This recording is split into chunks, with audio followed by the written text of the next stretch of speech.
So I've been doing some really tough runs recently with some really weak Pokemon, so this time I wanted to try using something really powerful for a change. So in this video, I decided to beat Pokemon Emerald as fast as I possibly could with ONE Rayquaza. Now, Rayquaza doesn't need an introduction. It has incredible offensive stats with everything else at the very least being solid. By level up, we get Dragon Claw, which will be very good for stab. However, what I'm really excited for is its TM learn set. It learns almost every single TM in the game. I am going to be having some really good coverage for most of the game. Oh yeah, I'll also be putting a loss counter on the screen so that you can see how many tries this run took. However, I really don't think it'll be much. Comment down below how many tries you think it'll take. Of course, as usual, if you enjoy my suffering and want to see more of this stuff, consider subscribing. Apparently 94.2% of you guys who watch my channel aren't subscribed, which would mean that in a room of 40 people, out of all of them, only about 2 of them will be subscribed. Of course, only subscribe if you actually enjoy this video. So anyway, while I anticipate the majority of this run to be a cakewalk, I still fight every trainer I see here since Roxanne has Rock Tomb, which is not only super effective, but also lowers my speed. Rayquaza is in the slow leveling group, so I gain levels really slowly, which is bad for the early game. Remember, I'm trying to do this as fast and with as few losses as possible, so even though I am really powerful, I do need to ensure that I am strong enough to beat Roxanne. So I reach level 15 by the time I get to Roxanne, and now I have Ancient Power. I take out the 2 Geodudes with 1 Twister each, but Nosepass is a lot bulkier, so I try going for Ancient Power to get a boost. Fortunately, I don't get it, but it's not really a problem, as I take it out with a lucky crit. Next is Brawly, but I mean, I literally resist his weak fighting moves, and I have a base 150 special attack stat, so it really shouldn't come as a surprise that he was an easy win. I toyed around with Metatite a little bit to try to get an Ancient Power boost, which definitely wasted some time, but I was never in any danger. So fast forward and we're on the second May fight already. However, at level 20 we learned Dragon Claw, so now we're dealing twice as much damage than before. Surprisingly though, I wasn't able to one-shot everything, which is kind of worrying me for Watson. Well, let's see how that goes. Alright, on to Watson. So, this battle ended up being pretty surprising. I went for Ancient Power on the Voltorb and Electrike to try to get the boost, but I didn't get it even after using all 5 Ancient Powers. What shocked me though, pun intended, was the fact that I got Static from an Ancient Power. I thought that Ancient Power wasn't a contact move, but I guess it was, so I got paralyzed, which kind of worried me. Anyway, I'm doing about half to Magneton, but it goes for Supersonic, so the battle is now down to chance. I take it out next turn, and last is Main Trick, but I'm scared. I hit Dragon Claw again, bringing it down to red health, and his Shockwave is enough to 2-shot me. I hit Dragon Claw yet again and take it out. That could have very easily been my first loss. And now that Watson is over with, I am expecting this next part of the game to be really easy since there isn't really anything that outright counters me. I mean, as you can see from this Maxi fight, even his evolved Pokemon don't pose a threat at all due to my high attack and defense. And yet again, as expected, Flannery was a complete sweep. I got an Ancient Power boost first turn, which basically guaranteed a first try win, and then the rest of our team were all one-shots. You know, I'm starting to think that this video might not even be 10 minutes long. That would look really weird for a challenge video.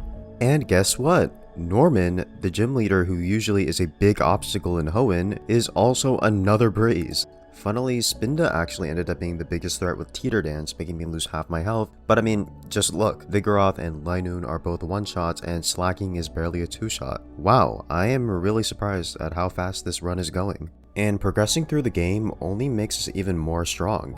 By the time I get to May 3, I now have Dragon Claw, Crunch, Thunderbolt, and Surf. Like, this thing is literally unstoppable. I knew this run was going to be really easy, but I didn't realize just how much of a joke Rayquaza makes this game. I wonder how long we're gonna have to keep going until we lose. And now we're on to Winona. And can you guess how it goes?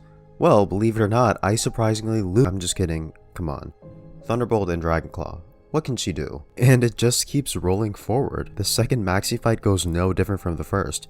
Even though he's using fully evolved Pokemon and we're about his level, his entire team was a one-shot sweep. Guys, I don't blame you for hitting dislike on this video or clicking off.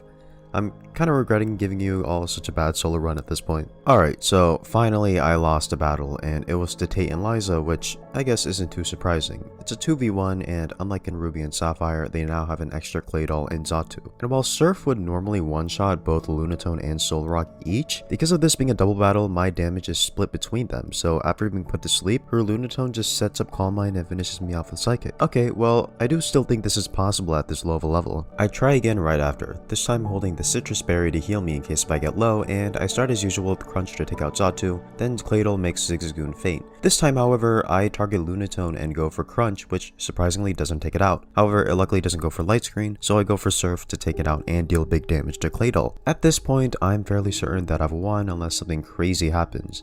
Another Surf brings Solrock to half health and takes Claydol out, so now it's a 1v1, but one more Crunch finishes the battle. Okay, so unfortunately my boss rush has to come to a stop because, again, two irresponsible grown men decide that it's a good idea to wake up the elemental gods. Funnily, the solution is right in my pocket, but I still have to do the side quest. Anyway, after that little bother is over, I fight Hoenn, and oh my god, it was yet another heart-stopping battle. This time, we actually got hit once. Man, these fights are really getting challenging. And of course, right before I make it to the Elite Four, I have to fight Wally, but guess what? It was yet another one-shot sweep. What a surprise! I wonder if the Elite Four will be the same. First up is Sydney, but I replaced Surf with Flamethrower for type coverage, and I have super effective moves for all of his Pokemon, so he was yet another sweep. Alright, well, I wasn't expecting him to be that hard, but I do think that the future Elite Four battles are going to be a lot more difficult, so I'm a little worried. Next is Phoebe, and this was kind of scary. Crunch doesn't one-shot her Dusclops, which worries me, and she goes for a crit Shadow Punch.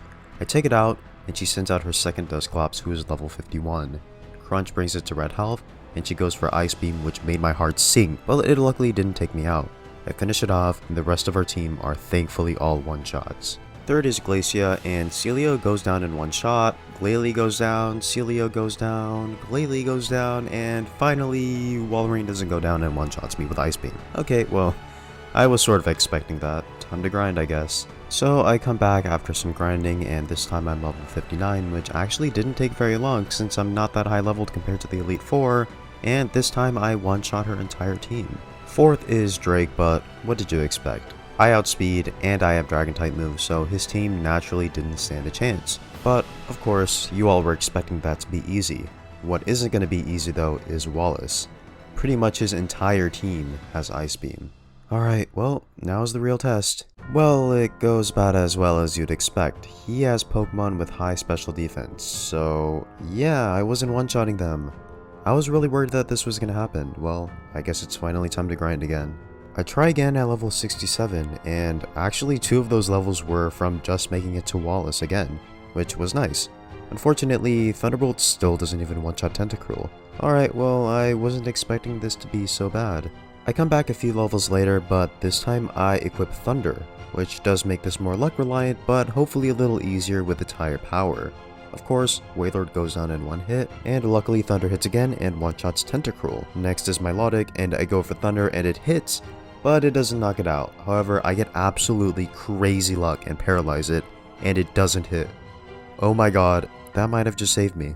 It heals with the Citrus Berry, taking it out of healing range, and I take it out with Dragon Claw. Next is Gyarados, and I miss Thunder, but I guess he doesn't have Ice Beam as he just goes for Dragon Dance, and I luckily take it out the next turn. Fifth is Ludicolo, and I miss Thunder yet again, and he just goes for Leech Seed, which actually kind of sucks. Thunder isn't a one-shot, but I managed to take it out the next turn with Dragon Claw, which should have used in the first place. Finally is Whiscash, but unfortunately, the battle's already over. He can't really do anything to me, and Dragon Claw is doing much more than half of his health.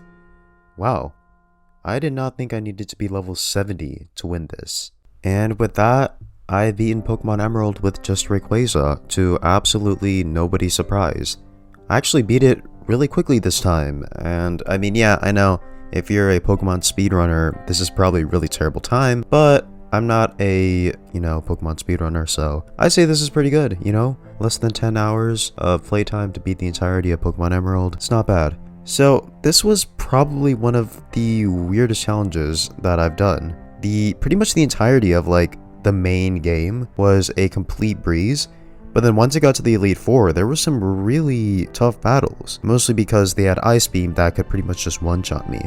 But yeah, I mean, even with those obstacles, I managed to pull through and win relatively fast. So I hope you enjoyed this video, even though it was kind of dumb, but I did want to try one of these kinds of, I guess speedrun-esque videos. But yeah, if you enjoy this kind of stuff, let me know what other ideas you have for me to do next. And of course, make sure to subscribe if you enjoyed. I have a lot of these kinds of videos coming soon. So yeah, thank you guys so much for watching, and I'll see you all soon.